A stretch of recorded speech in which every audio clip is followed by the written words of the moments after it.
আগামী 10 March pilot প্রকল্প হিসেবে 14 উপজেলায় ফ্যামিলি কার্ড বিতরণ কর্মসূচির উদ্বোধন করবেন প্রধানমন্ত্রী তারেক রহমান। ওই দিন রাজধানীর কড়াইল বস্তি থেকেই শুরু হতে পারে ফ্যামিলি কার্ড বিতরণ। দুপুরে কড়াইল বস্তি পরিদর্শন করে স্থানীয় সরকার প্রতিমন্ত্রী মীর শাহে আলম কথা বলেন।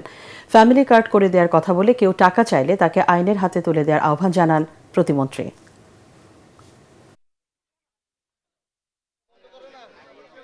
বাংলাদেশের ইতিহাসে নজিরবিহীন মাত্র 15-16 দিনের মাথায় সেটাকে কার্যকরী করা।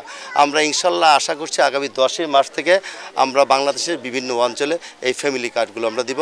পাশাপাশি ফার্মার্স কার্ড আছে, কৃষক কার্ড, সেটা গ্রামগঞ্জে আমরা কৃষকদেরকে তাদের কৃষি কাজের করার জন্য সহায়তা করব। 10 তারিখে মাননীয় প্রধানমন্ত্রীর প্রোগ্রাম সম্ভবত বগুড়া হচ্ছে না, কারণ বগুড়া উপনির্বাচনে নির্বাচনী তফসিল ঘোষণা করবার কারণে ওটা নির্বাচনী আচরণ বিধি পরিপন্থী হবে। কড়াইলবাসীরও সৌভাগ্য হতে পারে উনি এখানেও আসতে পারেন। কেউ যেন কোনো অনৈতিকভাবে পয়সা করে কাউকে না দেয়, ঘুষ যেন না দেয় কার্ডের জন্য। ডিজিটাল কার্ড তৈরি করে সরকারি কর্মকর্তারাই 10 তারিখের আগে বাড়ি বাড়ি তাদেরকে পৌঁছে দিবেন।